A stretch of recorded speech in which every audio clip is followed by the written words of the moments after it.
sajian hati. Nangka. Nah, gini kan meriah. Baik, sekarang siapa yang mau tanya, Bun?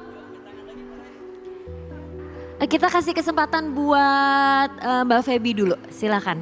Assalamualaikum warahmatullahi wabarakatuh, Pak Ustadz, ibu-ibu semuanya. Waalaikumsalam warahmatullahi wabarakatuh. Kenalkan, nama saya Feby. Jadi saya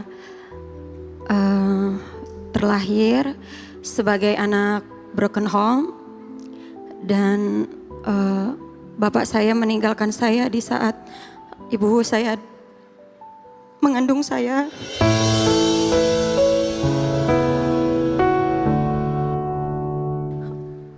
Ibu saya menikah lagi dan dikaruniai anak 6. Jadi saya 7 bersaudara.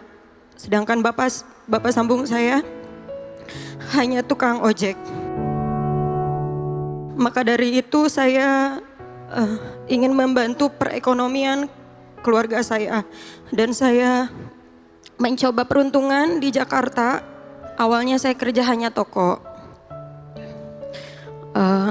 Habis itu adik saya mau operasi, nggak ada biaya. Akhirnya saya memutuskan untuk kerja double.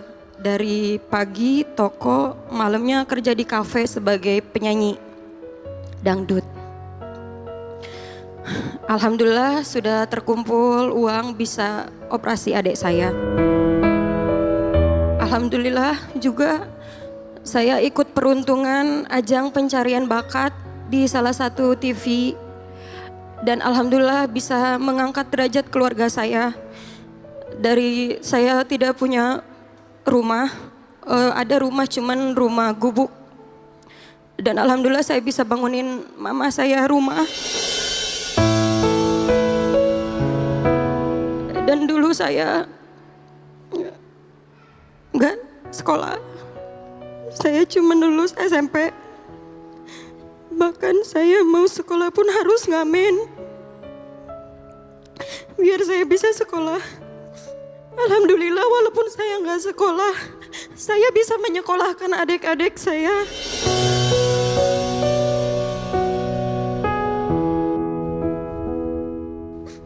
Percintaan, saya menikah muda. Pada umur saya 18 tahun dan saya gagal. Orang bilang cinta pertama anak perempuan itu adalah ayahnya. Tapi saya tidak merasakan itu. Saya dari kecil tidak pernah ngerasain kasih sayang orang tua maupun itu ayah. Bahkan ibu saya menganggap saya karena mungkin bapak saya meninggalkan ibu saya di saat ibu saya mengandung.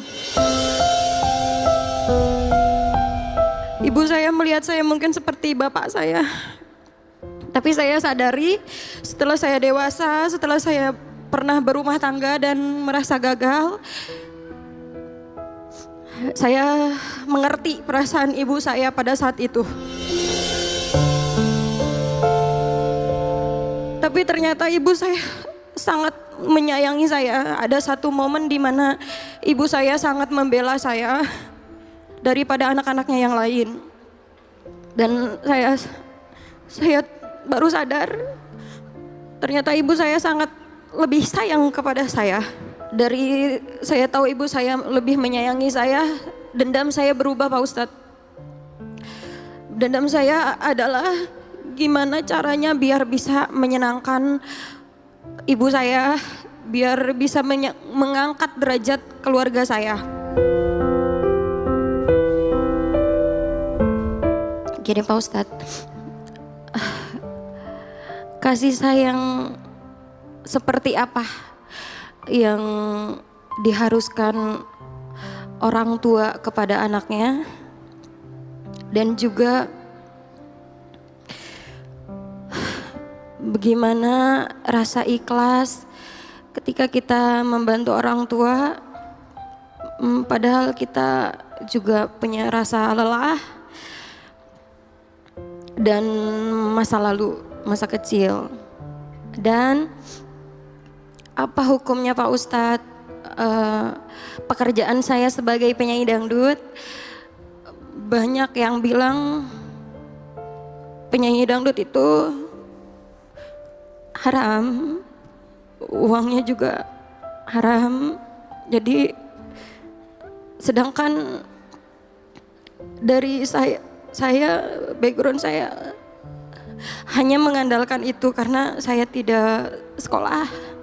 Begitu Pak Ustadz.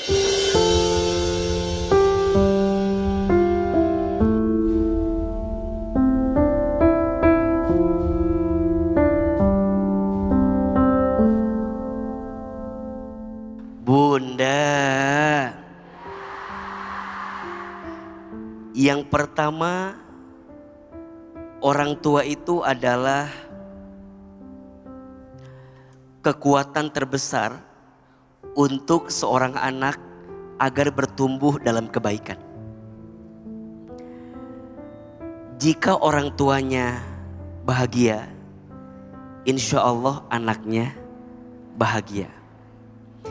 Jika orang tuanya menghadirkan kebaikan kepada anak, maka anak itu akan tumbuh dalam kebaikan. Kata Nabi SAW, kullu mauludin yuladu alal fitrah. Setiap anak yang lahir itu dalam keadaan fitrah, baik. Fa abawaihi yuhawidanihi au yunasiranihi au yumajjisanihi. Orang tuanya lah yang menjadikan dia Yahudi, Nasrani, Majusi, atau bahasa lainnya, orang tua yang akan menentukan tumbuh kembangnya anak menjadi seperti apa ke depannya. Maka ayah dan ibu adalah dua sosok yang tak akan pernah bisa dilepaskan untuk kebaikan seorang anak. Sayang seperti apa yang harus dihadirkan oleh ayah dan ibu dalam keluarga? Tentu di keluarga itu kita harus menghadirkan kasih sayang terbaik kepada anak kita. Dari mulai memberi nama yang baik, betul? Setelah itu merawatnya dengan baik. Setelah itu menghadirkan pendidikan yang baik. Setelah itu memberikan nafkah yang halal dan baik. Dan yang tidak kalah penting, orang tua harus jadi rumah, tempat pulangnya anak sebagai tempat berteduh dan tempat bertumbuh. Kita belajar ilmu parenting salah satunya dari Imam Ali bin Abi Thalib. Kata Imam Ali, hadirkan parenting dengan rumus 3x7. Apa rumusnya? 3x7. Di usia 0 sampai 7 tahun, rawatlah anakmu seperti raja. Senengin, bahagiain. Percayalah, jangan takut miskin karena kita sayang sama anak. Dan saya percaya setiap anak punya rezekinya masing-masing. Setuju atau tidak? 8 sampai 14 tahun, rawatlah anakmu seperti tawanan. Maksudnya bagaimana? Mulai tanamkan reward and punishment-nya. Kalau dia berprestasi, hargai, apresiasi. Tapi kalau dia salah, boleh nggak kita kasih teguran? Boleh nggak kita ingatkan? Boleh. Maka yang ketiga, kalau usia 15 sampai 21, didiklah anakmu seperti sahabat. Sahabat itu sudah bisa diajak dialog, sudah bisa diajak komunikasi, diajak ngobrol.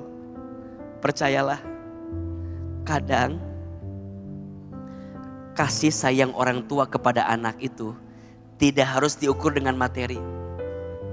Setuju nggak? Kebersamaan itu tidak harus mahal. kebersamaan itu tentang bagaimana kita bisa menghadirkan hati bersama anak-anak kita.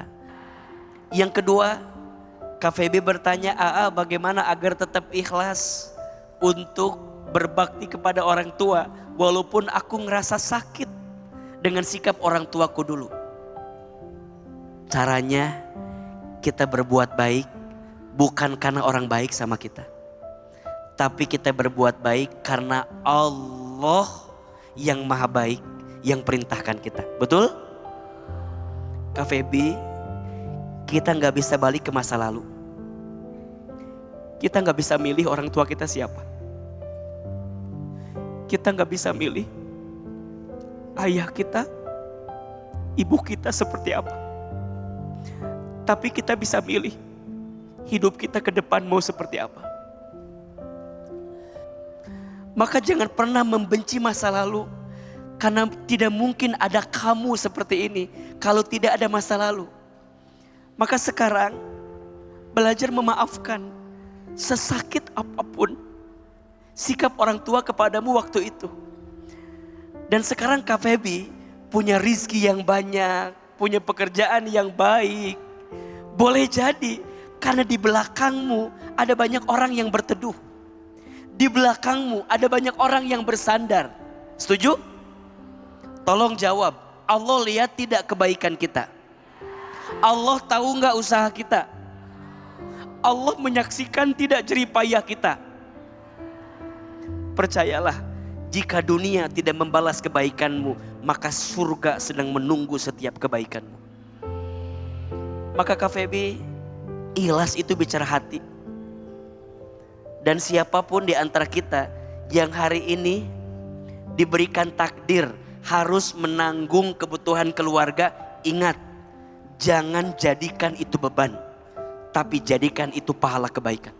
Dan yang ketiga, tentang pekerjaan, tentu jika ada pekerjaan yang lebih baik dan ada pekerjaan yang lebih bisa menjaga dirimu, yang bisa lebih menghormati tubuhmu, maka sebaiknya dicari pekerjaan lain yang barangkali lebih menenangkan hatimu. Betul? Tapi pelan-pelan. Kadang mungkin tidak bisa sekaligus karena semua berproses dan berprogres.